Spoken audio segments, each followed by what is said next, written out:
So the Bible passage today is from the book of Genesis 31, from 22 to 55, from the New International Version. Please bear with me, it's a very long passage. I'll start. On the third day, Laban was told that Jacob had fled, taking his relatives with him. He pursued Jacob for 7 days and caught up with him in the hill country of Gilead. Then God came to Laban, the Aramean, in a dream at night and said to him, "Be careful not to say anything to Jacob, either good or bad." Jacob had pitched his tent in the hill country of Gilead when Laban overtook him. And Laban and his relative came there too. Then Laban said to Jacob, "What have you done? You've deceived me and you've carried off my daughters like captives in war. Why did you run off secretly and deceive me? Why didn't you tell me so I could send you away with joy and singing to the music of timbrels and harps? You didn't even let me kiss my grandchildren and my daughters goodbye. You have done a foolish thing. I have the power to harm you, but last night the God of your father said to me, 'Be careful not to say anything to Jacob, either good or bad.' Now, you've gone off because you long to return to your father's household. But why did you steal my gods?" Jacob answered Laban, "I was afraid because I thought you would take your daughters away from me by force. But if you find anyone who has your gods, that person shall not live. In the presence of our relatives, see for yourself whether there is anything of yours here with me, and if so, take it." Now, Jacob did not know that Rachel had stolen the gods. So Laban went into Jacob's tent and into Leah's tent and into the tent of the 2 female servants, but he found nothing. After he came out of Leah's tent, he entered Rachel's tent. Now, Rachel had taken the household gods and put them inside her camel's saddle and was sitting on them. Laban searched through everything in the tent, but found nothing. Rachel said to her father, "Don't be angry, my lord, that I cannot stand up in your presence. I'm having my period." So he searched, but could not find the household gods. Jacob was angry and took Laban to task. "What is my crime?" he asked Laban. "How have I wronged you that you hunt me down? Now that you have searched through all my goods, what have you found that belongs to your household? Put it here in front of your relatives and mine, and let them judge between the two of us. I have been with you for 20 years now. Your sheep and goats have not miscarried, nor have I eaten rams from your flocks. I did not bring you animals torn by wild beasts. I bore the loss myself. And you demanded payment from me for whatever was stolen by day or night. This was my situation. The heat consumed me in the daytime and the cold at night. Sleep fled from my eyes. It was like this for 20 years. I was in your household. I worked for you 14 years for your 2 daughters and 6 for your flocks, and you changed my wages 10 times. If the God of my father, the God of Abraham, and the fear of Isaac had not been with me, you would surely have sent me away empty-handed. But God has seen my hardship and the toil of my hands, and last night he rebuked you." Laban answered Jacob, "The women are my daughters, and the children are my children, and the flocks are my flocks. All you see is mine. Yet, what can I do today about these daughters of mine, or about the children they have borne? Come now, let us make a covenant with you and I, and let it serve as a witness between us." So Jacob took a stone and set it up as a pillar. He said to his relatives, "Gather some stones." So they took stones and piled them in a heap, and they ate there by the heap. Laban called it Sahadutha, and Jacob called it Galed. Laban said, "This heap is a witness between you and me today." That is why it was called Galed.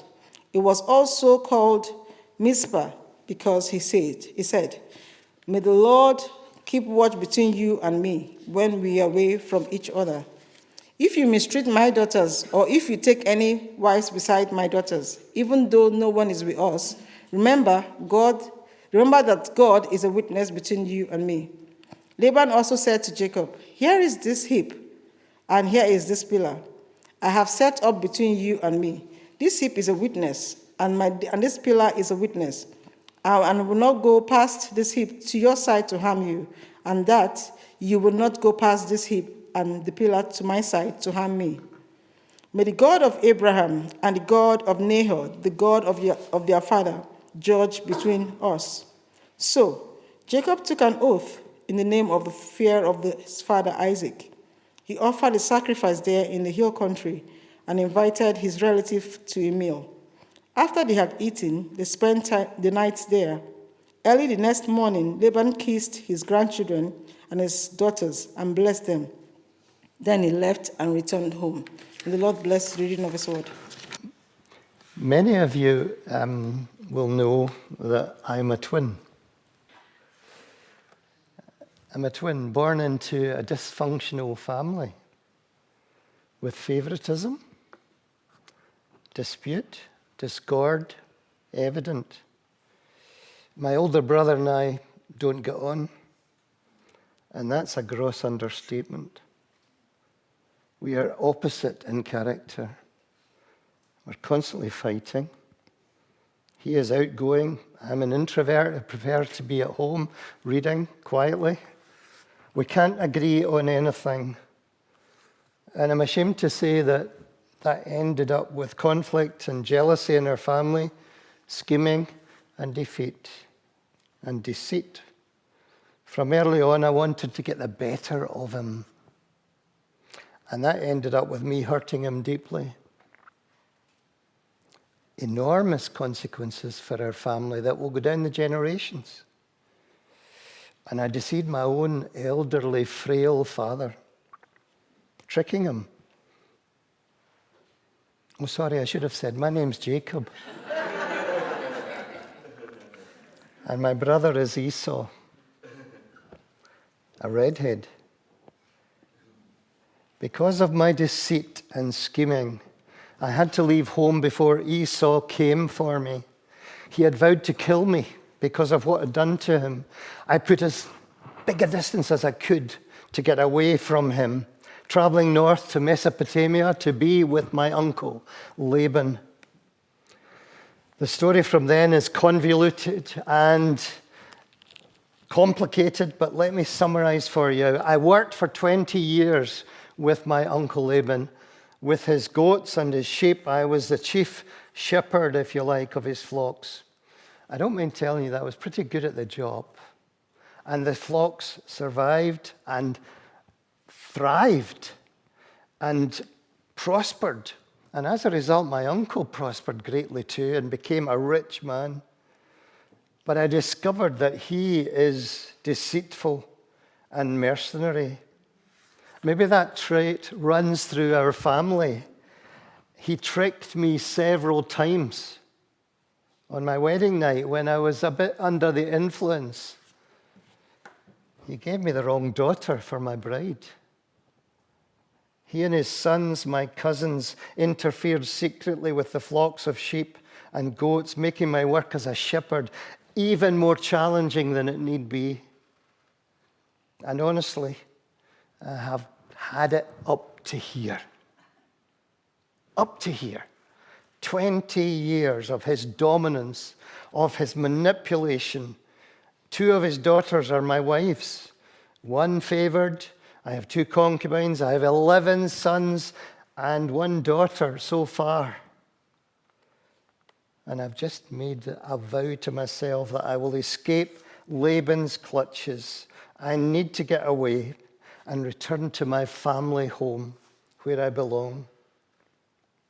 The words of my well-loved mum often resonate in my mind. She told me from when I was very young that when she was expecting, God, whom she believed in, spoke to her and said, "Look, you're going to have twins, Rebecca. And the older one will serve the younger one." And I was the younger. God had promised me that he would bless me through his mum and look after me. But so far, that certainly doesn't look like it's working out for me.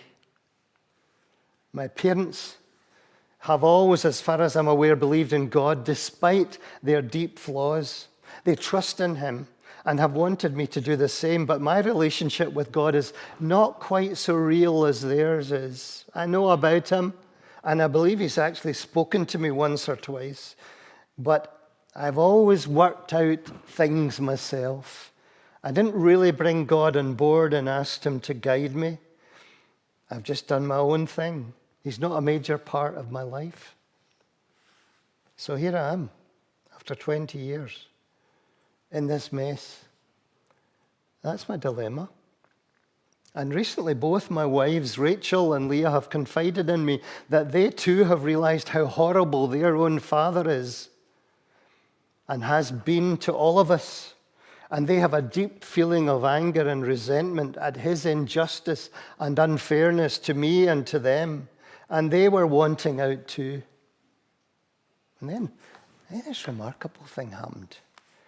The other night, the God of my parents spoke to me again after years. I was startled, for I'd really ignored him all my life, virtually, working my own way out. And look at the mess I ended up in. He spoke very clearly. He said, Jacob, I want you to go back down south, back home, 300 miles to your family. And that sealed it for me. We would leave Laban and all his flocks as soon as was possible. And that's exactly what we did. With the blessing of my wives, we packed up and left overnight. Family, children, servants, flocks, everything packed up. Laban was away on a sheep shearing trip, and with him being far away from his home, I thought I was safe, that he'd never find out until I was well away and until it was too late. But knowing Laban, when he heard that I'd fled 3 days after we'd gone, he was angry. He was furious, determined to get us back, and he and his men caught up with us after 10 days' journey. We had reached the hill country just below the Sea of Galilee, a place called Gilead. When we saw him coming with all of his men, I was pretty fearful, I'll tell you that. In retrospect, I needn't have been. For remarkably, apparently God had also spoken to Laban in a dream the night before he caught up with us. He gave Laban a stiff warning. He said, listen, be careful, Laban. I'm speaking to you. Are you listening? Be careful. When you get to Jacob, I want you to be careful what you say. I don't want you to harm him. Well, I hate to think what Laban would have been like if God hadn't warned him off, because he certainly didn't pull the punches when we met face to face. And that's what happened. What have you done, Jacob? What on earth possessed you to do this? You've deceived me. Doing this behind my back when you knew I was far away. You have taken my own daughters away in secret. If you'd told me, I would have arranged a great farewell party and we'd have had a great time with joy and singing and food.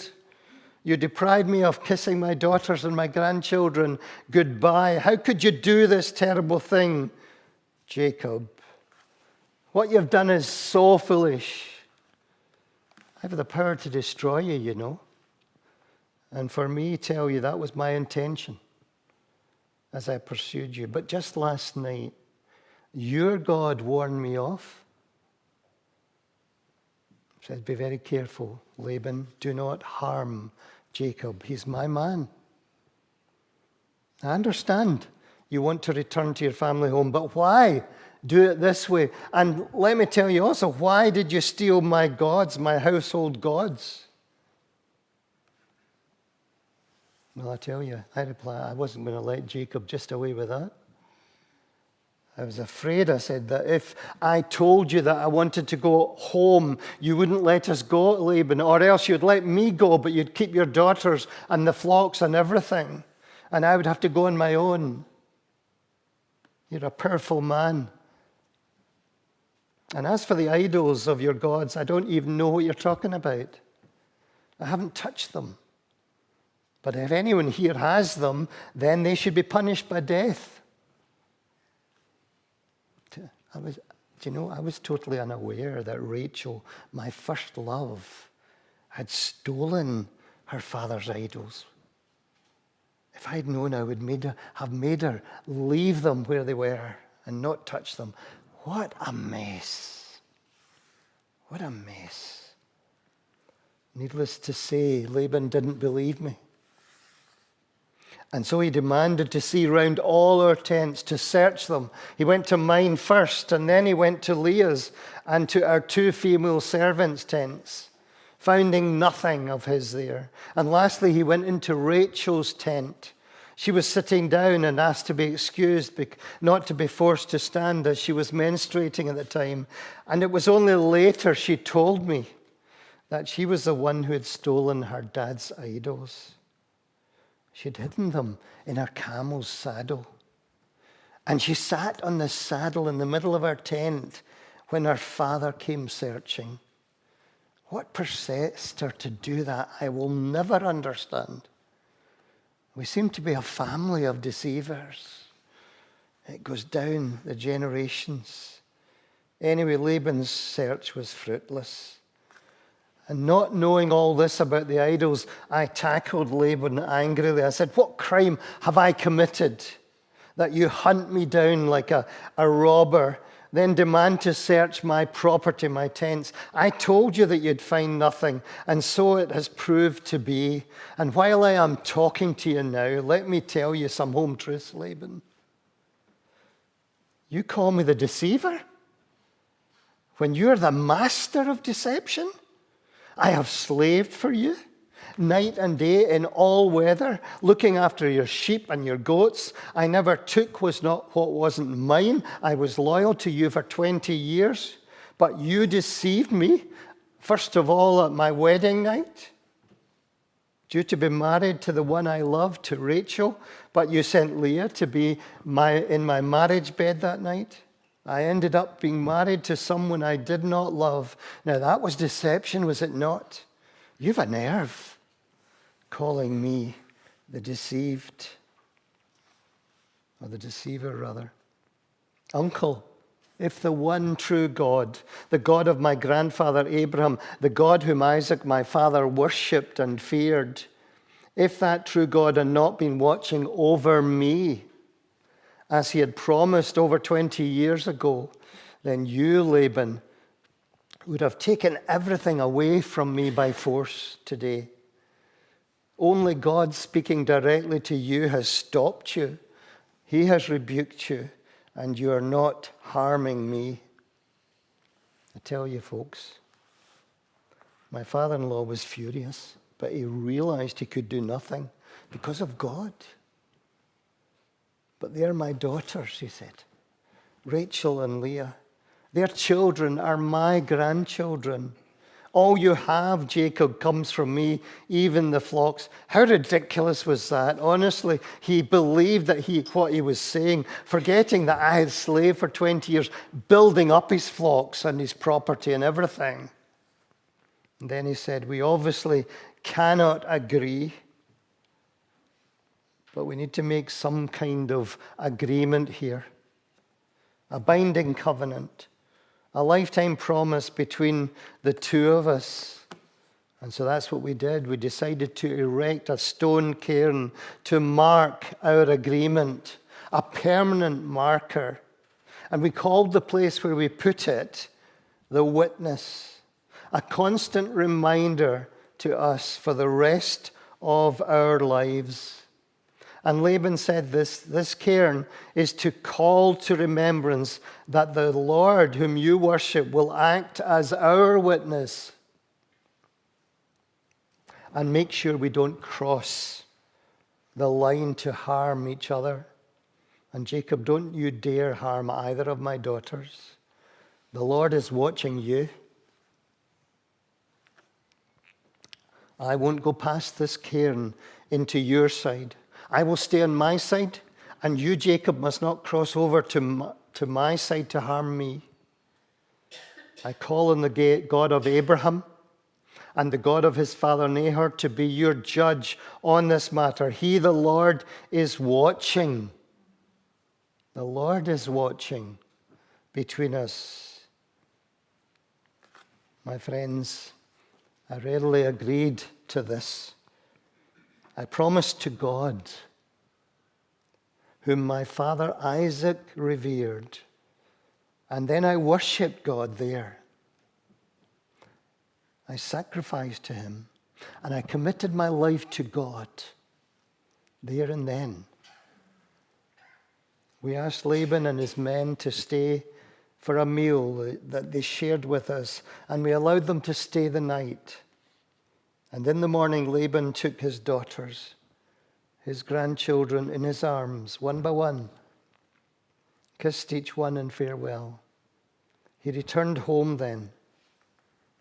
I almost felt sorry for him, but not quite, to be honest.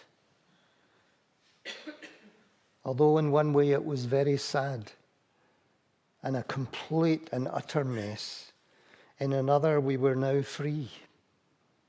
Free to do as Lord guided us, to worship him and to obey him. That's my story, up till now. Paul says in the New Testament that these stories are written down so that we can be warned about the mistakes that previous generations made. And so it can take heed. Are you listening? Are you listening? How many families are dysfunctional like that in our generation? God, we learn, had his hand on Jacob. He was a flawed character. And we learn more and more about him as we read through Genesis, and you will see this. But he had his hand on Jacob because he had a purpose for Jacob, that God knew what he wanted to do with him and through him. Yes, he was brought up in a dysfunctional family. And we discover that that dysfunction carried on down in his generation to his children.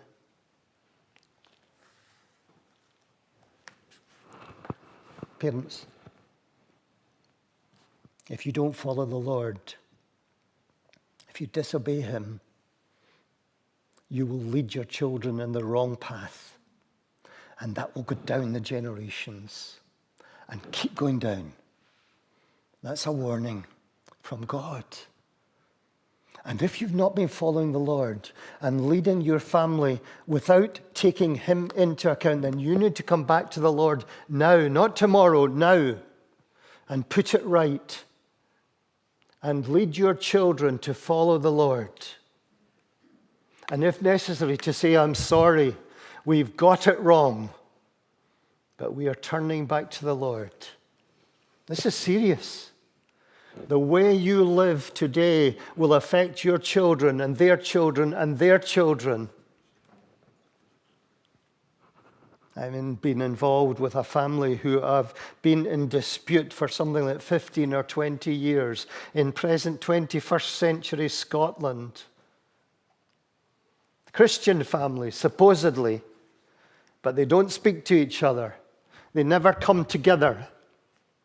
They speak evil of each other all the time. They're unwilling to forgive. They're unwilling to let the Lord deal with them. They blame the other. When we do not follow God, things go wrong. It's inevitable. I'm sorry to be so serious, but it's inevitable. And this is a warning. This story is a warning to us. It's not a wee fable that doesn't matter.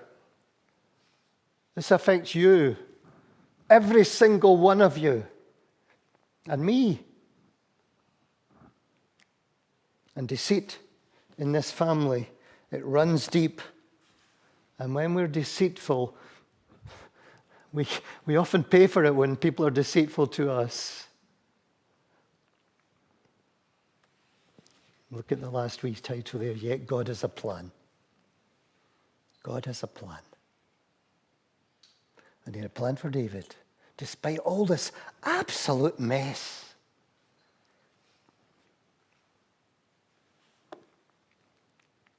And when the two guys come together, Laban and Jacob, you can see them almost face to face, pointing at each other, angrier, one getting angrier than the other, and one saying, this is what happened, the other saying the exact opposite, this is what happened. That's what happens when we have conflict, isn't it?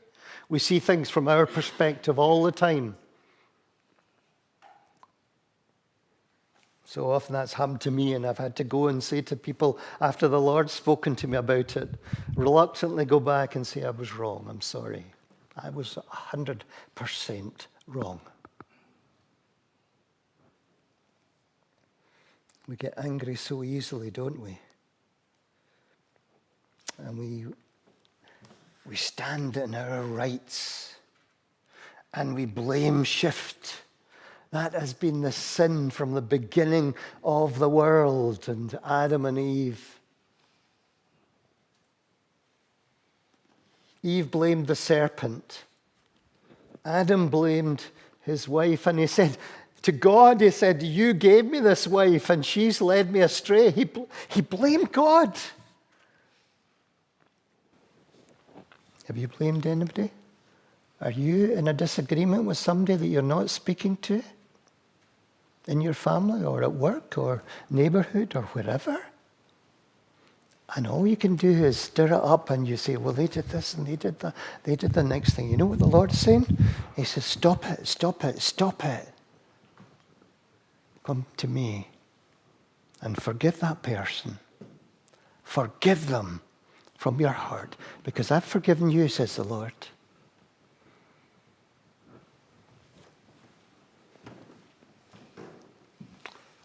Yet God has a plan. He has a plan. And maybe you're sitting here and maybe you feel as messed up as Jacob. And maybe your family is as dysfunctional, or dysfunctional in a different way.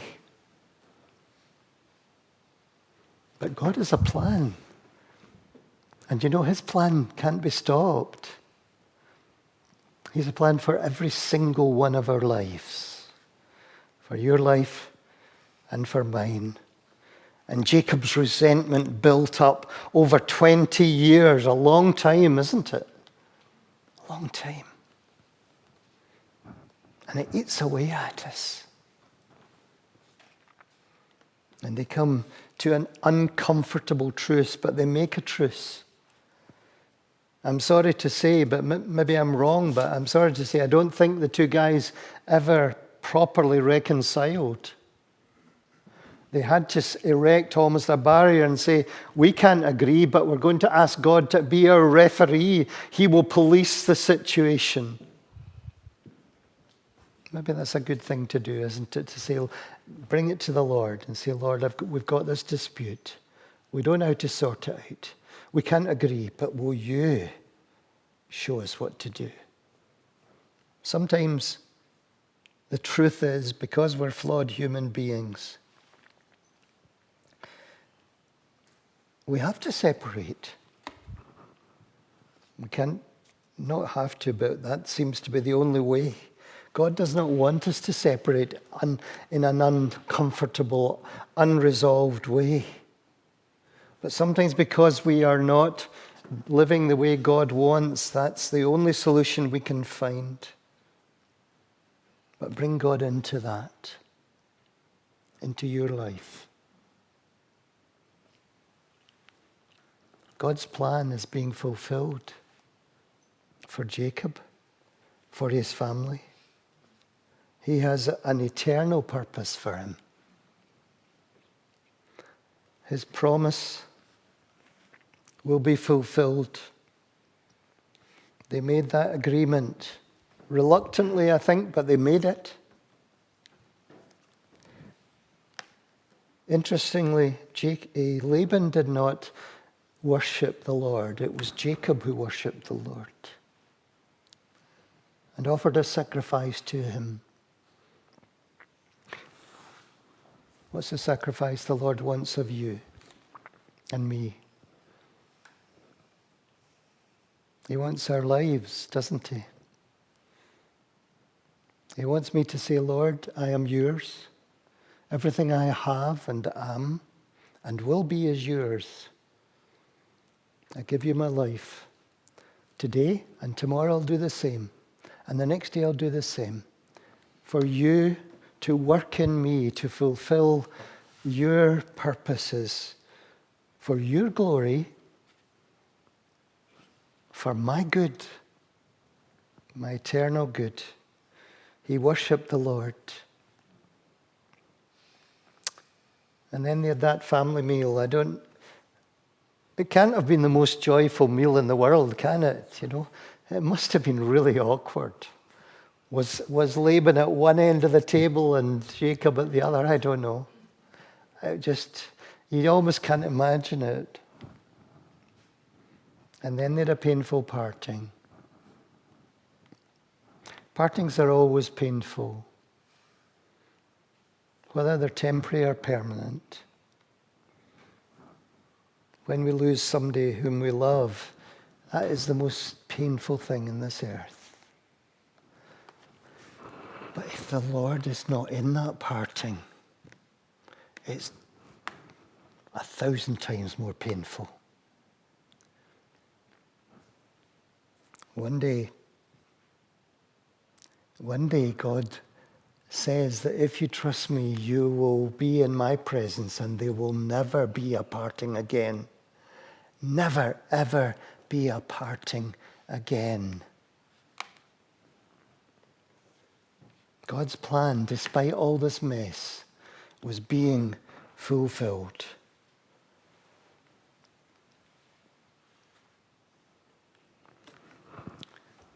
King David says this in Psalm 139.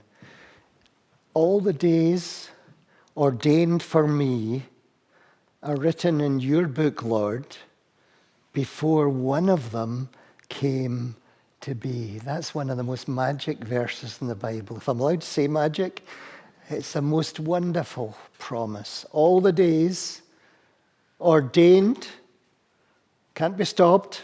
God is ordaining it. For your life are in his book, written in his book, before one of them came to be. What does that mean? It means that the circumstance you're in just now, whatever it be, now I want you to listen carefully, please. God is sovereign. If you trust him, he will not let anything happen in your life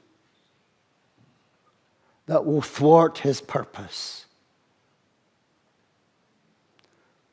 2 weeks ago, I was on a Zoom call listening to some junior doctors talking about all their difficulties in their jobs and the way they were treated, their terrible hours, their conditions, their fears, their worries, and everything.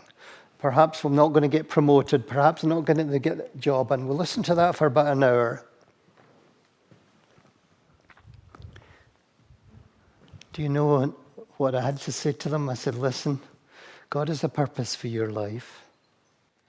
And there's not one person, not even the most senior politician or medic in the United Kingdom, nor the world can stop that purpose. If he wants you in a position working in Edinburgh or London or whatever it will be, you will be there. Do you understand that? God is sovereign. Now, we can either make that difficult or easy. We can either fight against him or ignore him and do our own thing, and he has to drag us back. We've got a wee dog that when we take him in the lead, when you come to a post, why is it the dog always goes that way around the post and you're wanting to go this way? And you've got to drag him back so he can go forward. God's like that with us, isn't he? We go the wrong way so often. And by my goodness, each one of us is deeply flawed, aren't we? When I look back at my life, I can think of so many things. In fact, I can't number them that I've done wrong, thought wrong, wrong attitudes, wrong actions. And God is gracious. He loves me and he's called me. And he says, Alasdair, I've got a purpose for you. Every day is a purpose. And not one person can stop that purpose. And even when you come to the most horrible events in your life, God allows these to happen only if they fulfill his purpose, and also that they will bring glory to you in the long term. Do you understand that? It's painful. Don't want it. But the very suffering that you undergo, Paul says, is achieving a weight of glory for you in eternity. So if you're going through a hard time just now, don't think that's taking God by surprise. Don't think, my goodness, God's taking his eye off the ball here. No way. He has allowed that to happen because there is something wonderful for you that would not happen if you didn't go through that suffering. Do you understand that? The suffering of Christ brought redemption to the world. And when we suffer, God uses that for his glory and our good. Doesn't say the suffering is good, but what he does is he makes what is bad into something that is wonderful. We've got to wait to see that, though. And sometimes that will be eternity. But one day we'll understand. What did Jesus say to the disciples? What I do just now you don't understand, but one day you will. One day you will. And we are called to trust him and obey him. And God's plan will be fulfilled, for he is sovereign. I am actually a twin. And God is fulfilling his purposes in my life. And he is fulfilling his purpose in your life. You can either fight that or work with him and enjoy your walk with him, knowing that nobody can stop, nothing in this world can stop what God has promised for you. Isn't that, you know what I'm going to say, pure, dead, brilliant.